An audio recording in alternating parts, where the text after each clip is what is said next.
A few days before Memorial Day, I was meeting a friend to do some hiking, and I arose, I guess 30 minutes before he did. He was running a little behind, I was running a little early. So I was going to go down in the woods, not go far, maybe go in a quarter mile, make my way back out, then meet with him at the truck, and then we would go for our hike and come back. This was at Hitchiti Experimental Forest.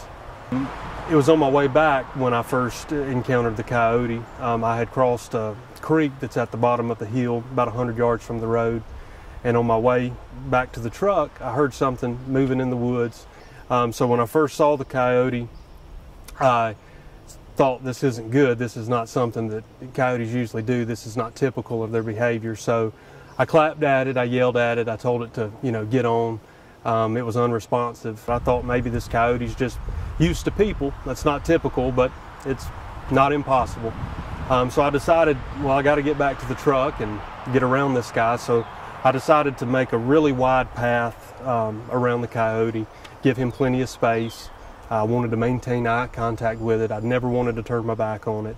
And it was at that point when I made my first or second step, it growled, lunged, and came right for me. I put my left foot up, sort of a first instinct. I didn't want to reach down and risk getting bit on the hands or on the arms, and it latched onto my left boot. At this point, I don't know if it was part of it tugging on me and me being on wet ground, wet leaves, but somehow I ended up slipping and falling backwards.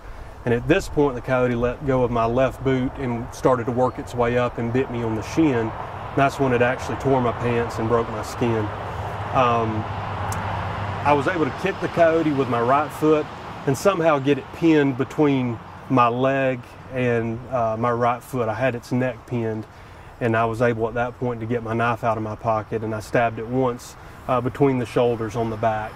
That went a long way with the coyote, sort of getting it off of me until I could get on my feet and get back onto the coyote and go ahead and kill it. I contacted Jones County Sheriff's Department. They got in touch with the U.S. Department of Fish and Wildlife. They sent out an officer to take photos, see if I needed medical attention, and secure the coyote. And actually, they transported the coyote to Jones County Animal Control, who then later sent the coyote to the CDC for testing. And the coyote's testing did come back as positive for rabies. The day of the attack, I went to Navicent, formerly Medical Center in Macon, and I received my first dose of the vaccine treatment.